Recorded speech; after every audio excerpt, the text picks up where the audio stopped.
Capítulo 7. De madrugada, Jerubaal, isto é, Gideão, e todo o seu exército acampou junto à fonte de Arode.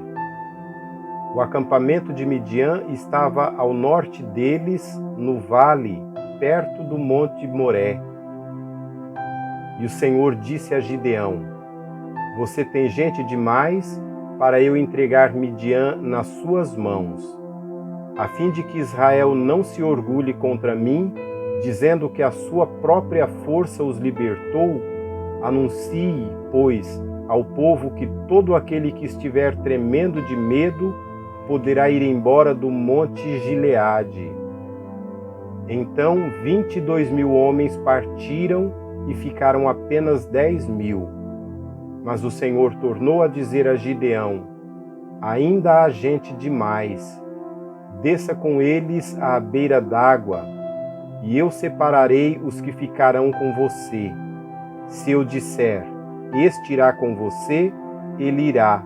Mas se eu disser, este não irá com você, ele não irá. Assim Gideão levou os homens à beira d'água, e o Senhor lhe disse: Separe os que beberem a água lambendo-a, como faz o cachorro, daqueles que se ajoelharem para beber.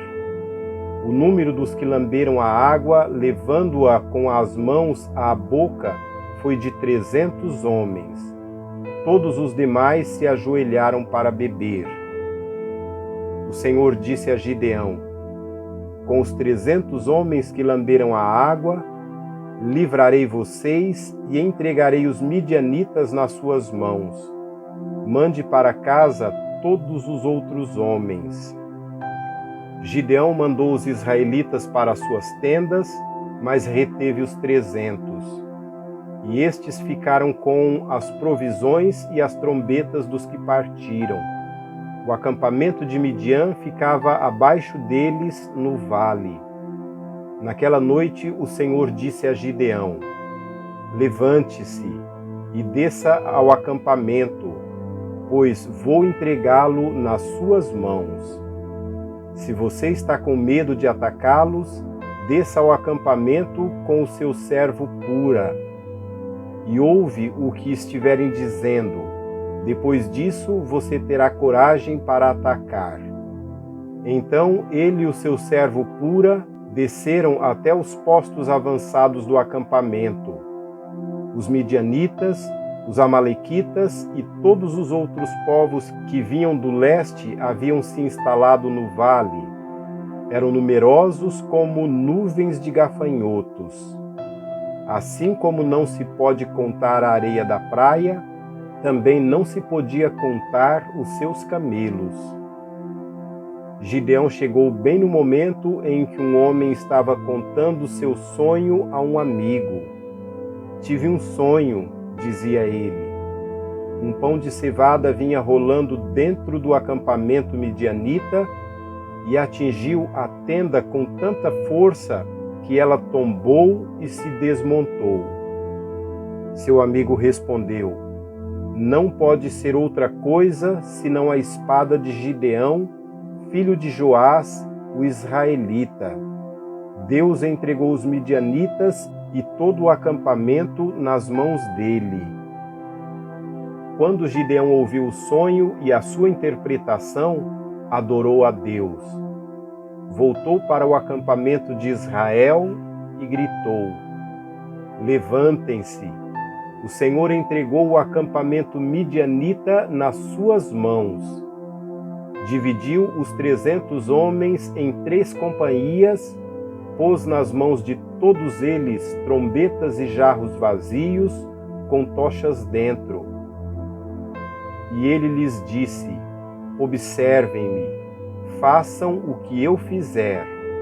Quando eu chegar à extremidade do acampamento, façam o que eu fizer. Quando eu e todos os que estiverem comigo tocarmos as nossas trombetas ao redor do acampamento, toquem as suas e gritem: pelo Senhor e por Gideão. Gideão e os 100 homens que o acompanhavam chegaram aos postos avançados do acampamento pouco depois da meia-noite, assim que foram trocadas as sentinelas. Tocaram as suas trombetas e quebraram os jarros que tinham nas mãos. As 3 companhias tocaram as trombetas e despedaçaram os jarros.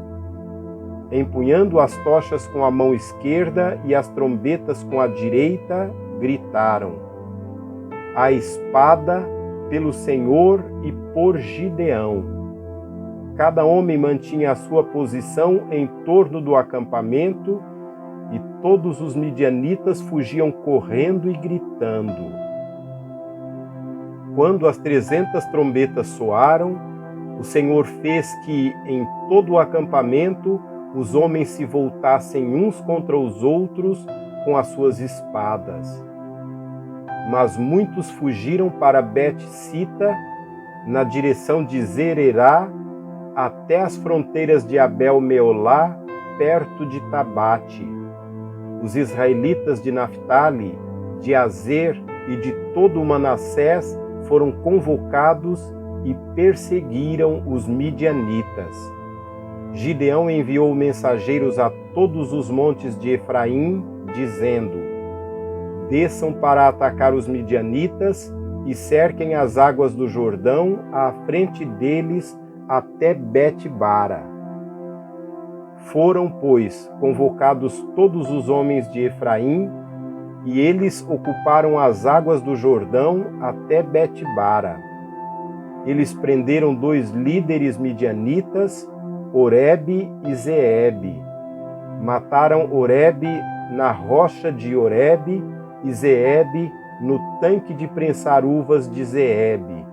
E, depois de perseguir os midianitas, trouxeram a cabeça de Oreb e a de Zeebe a Gideão, que estava do outro lado do Jordão.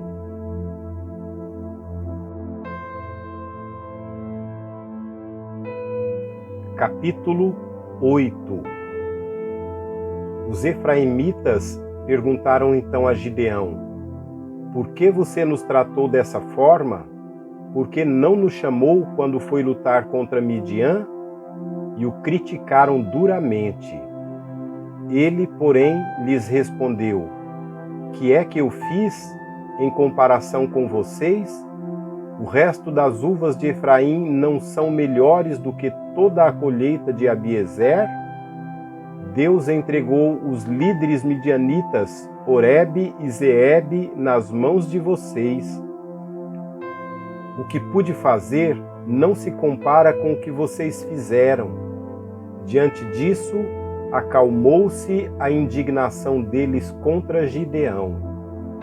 Gideão e seus 300 homens, já exaustos, continuaram a perseguição, chegaram ao Jordão e o atravessaram. Em Sucote, disse ele aos homens dali: "Peço-lhes um pouco de pão para as minhas tropas. Os homens estão cansados e eu ainda estou perseguindo os reis de Midian, Zeba e Zalmuna." Os líderes de Sucote, porém, disseram: "Ainda não estão em seu poder Zeba e Zalmuna? Por que deveríamos dar pão às suas tropas?" "É assim", replicou Gideão: "Quando o Senhor entregar Zeba e Zalmuna em minhas mãos, rasgarei a carne de vocês com espinhos e espinheiros do deserto." Dali subiu a Peniel e fez o mesmo pedido aos homens de Peniel, mas eles responderam como os de Sucote. Aos homens de Peniel ele disse: "Quando eu voltar triunfante, destruirei esta fortaleza." Ora, Zeba e Zalmuna estavam em Carcor, e com eles cerca de 15.000 homens. Estes foram todos os que sobraram dos exércitos dos povos que vinham do leste, pois 120.000 homens que portavam espada tinham sido mortos. Gideão subiu pela rota dos nômades, a leste de Noba e Jogbeá, e atacou de surpresa o exército. Zeba e Zalmuna, os 2 reis de Midian, fugiram, mas ele os perseguiu e os capturou, derrotando também o exército. Depois Gideão, filho de Joás, voltou da batalha pela subida de Heres. Ele capturou um jovem de Sucote e o interrogou, e o jovem escreveu para Gideão os nomes dos 77 líderes e autoridades da cidade. Gideão foi então a Sucote e disse aos homens de lá: Aqui estão Zeba e Zalmuna, acerca dos quais vocês zombaram de mim, dizendo: Ainda não estão em seu poder Zeba e Zalmuna? Por que deveríamos dar pão aos seus homens exaustos? Gideão prendeu os líderes da cidade de Sucote, castigando-os com espinhos e espinheiros do deserto. Derrubou a fortaleza de Peniel e matou os homens daquela cidade. Então perguntou a Zeba e a Zalmuna: Como eram os homens que vocês mataram em Tabor? Eram como vocês, responderam. Cada um tinha o porte de um príncipe. Gideão prosseguiu: Aqueles homens eram meus irmãos, filhos de minha própria mãe. Juro pelo nome do Senhor que, se vocês tivessem poupado a vida deles, eu não mataria vocês. E Gideão voltou-se para Jéter, seu filho mais velho, e lhe disse: Mate-os. Jéter, porém, teve medo e não desembainhou a espada, pois era muito jovem. Mas Zeba e Zalmuna disseram: Venha, mate-nos você mesmo. Isso exige coragem de homem. Então Gideão avançou e os matou, e tirou os enfeites do pescoço dos camelos deles. Os israelitas disseram a Gideão: Reine sobre nós. Você, seu filho e seu neto, pois você nos libertou das mãos de Midian. Não reinarei sobre vocês, respondeu Gideão, nem meu filho reinará sobre vocês. O Senhor reinará sobre vocês. E prosseguiu: Só lhes faço um pedido, que cada um de vocês me dê um brinco da sua parte dos despojos. Os ismaelitas costumavam usar brincos de couro. Eles responderam: De boa vontade os daremos a você. Então estenderam uma capa, e cada homem jogou sobre ela um brinco tirado de seus despojos. O peso dos brincos de ouro chegou a 20,5 quilos, sem contar os enfeites, os pendentes e as roupas de púrpura que os reis de Midian usavam e os colares que estavam no pescoço de seus camelos. Gideão usou o ouro para fazer um manto sacerdotal que ele colocou em sua cidade, em Ofra. Todo Israel prostituiu-se, fazendo dele objeto de adoração, e veio a ser uma armadilha para Gideão e sua família. Assim Midian foi subjugada pelos israelitas e não tornou a erguer a cabeça. Durante a vida de Gideão, a terra desfrutou paz 40 anos. Jerubaal, filho de Joás, retirou-se e foi para casa, onde ficou morando. Teve 70 filhos, todos gerados por ele, pois tinha muitas mulheres. Sua concubina, que morava em Siquém, também lhe deu um filho, a quem ele deu o nome de Abimeleque. Gideão, filho de Joás, morreu em idade avançada e foi sepultado no túmulo de seu pai, Joás, em Ofra dos Abiesritas. Logo depois que Gideão morreu, os israelitas voltaram a prostituir-se com os Baalins, cultuando-os. Ergueram Baal-Berite como seu deus e, não se lembraram do Senhor, do seu Deus, que os tinha livrado das mãos dos seus inimigos em redor. Também não foram bondosos com a família de Jerubaal, isto é, Gideão, reconhecendo todo o bem que ele tinha feito por Israel.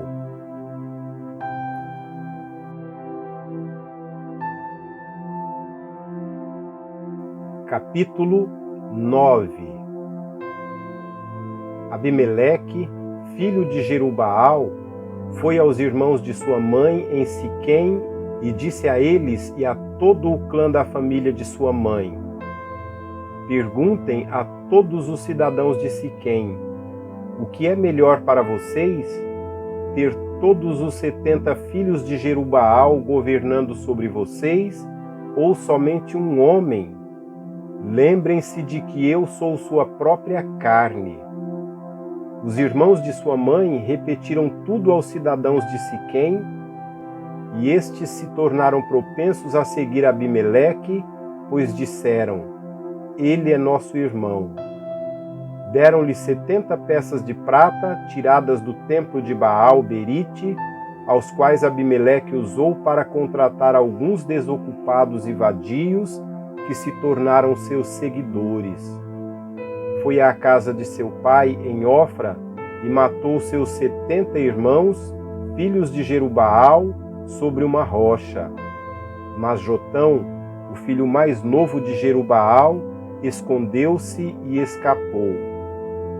Todos os cidadãos de Siquém e de Bet-Milo reuniram-se ao lado do carvalho, junto à coluna de Siquém, para coroar Abimeleque rei.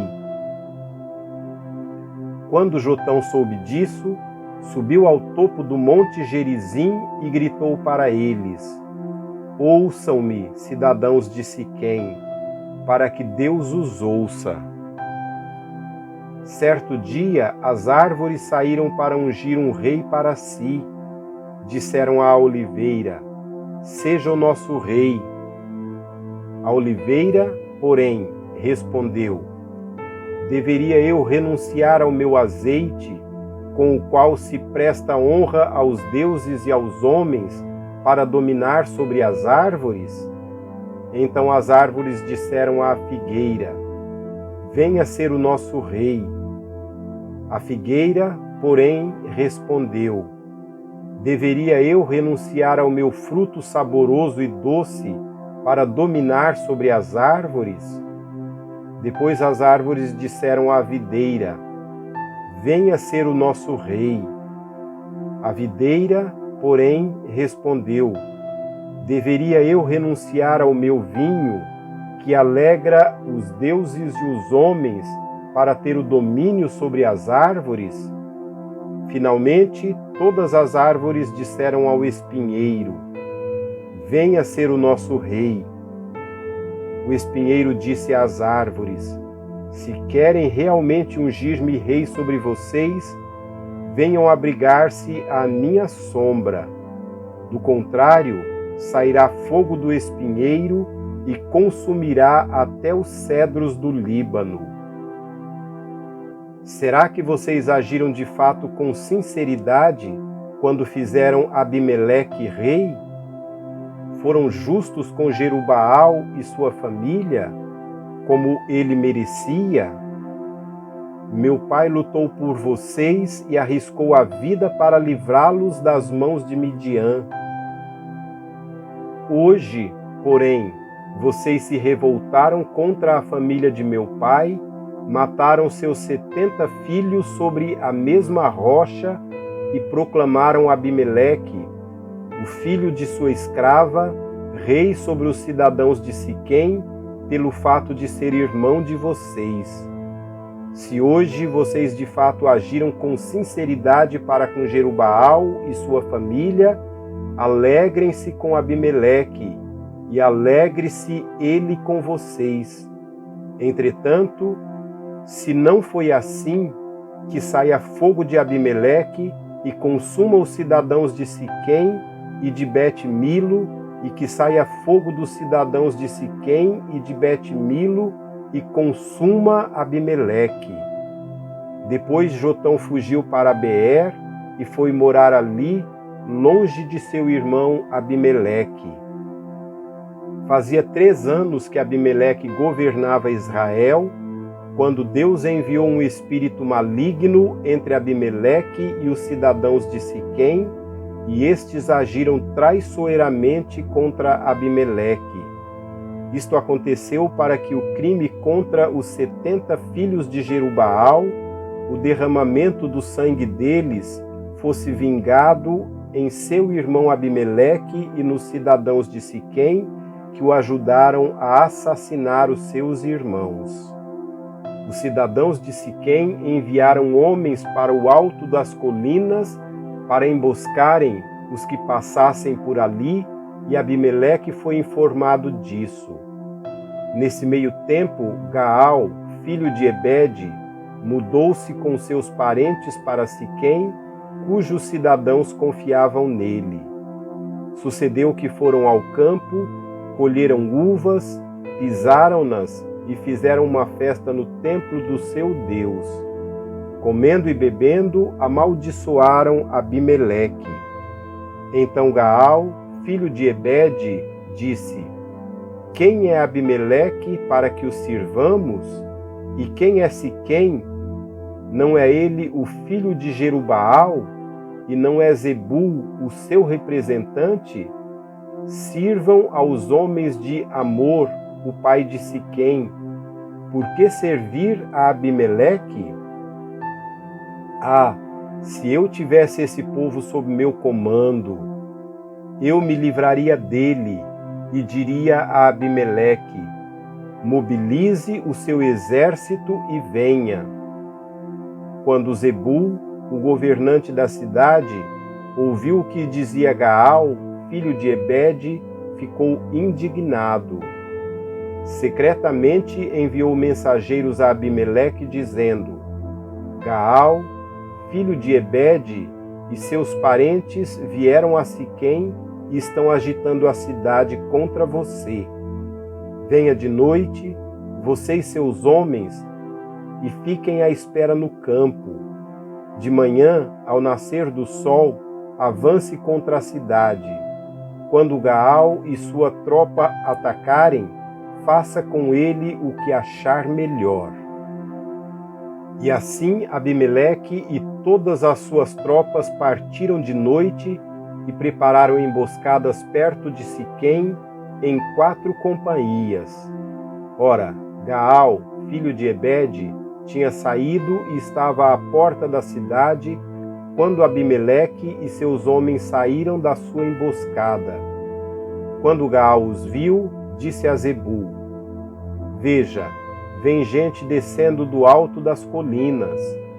Zebul, porém, respondeu: Você está confundindo as sombras dos montes com homens.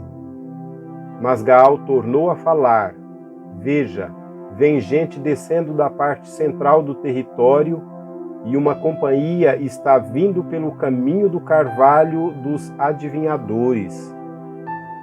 Disse-lhe Zebul: Onde está toda aquela sua conversa? Você dizia: Quem é Abimeleque para que o sirvamos? Não são estes os homens que você ridicularizou? Saia e lute contra eles. Então Gaal conduziu para fora os cidadãos de Siquém e lutou contra Abimeleque. Abimeleque o perseguiu e ele fugiu. Muitos dos homens de Siquém caíram mortos ao longo de todo o caminho até a porta da cidade. Abimeleque permaneceu em Arumá, e Zebul expulsou Gaal e os seus parentes de Siquém. No dia seguinte, o povo de Siquém saiu aos campos, e Abimeleque ficou sabendo disso. Então dividiu os seus homens em 3 companhias e armou emboscadas no campo. Quando viu o povo saindo da cidade, levantou-se contra ele e atacou-o. Abimeleque e as tropas que estavam com ele avançaram até a porta da cidade. Então 2 companhias avançaram sobre os que estavam nos campos e os mataram. E Abimeleque atacou a cidade o dia todo até conquistá-la e matar o seu povo. Depois destruiu a cidade e espalhou sal sobre ela.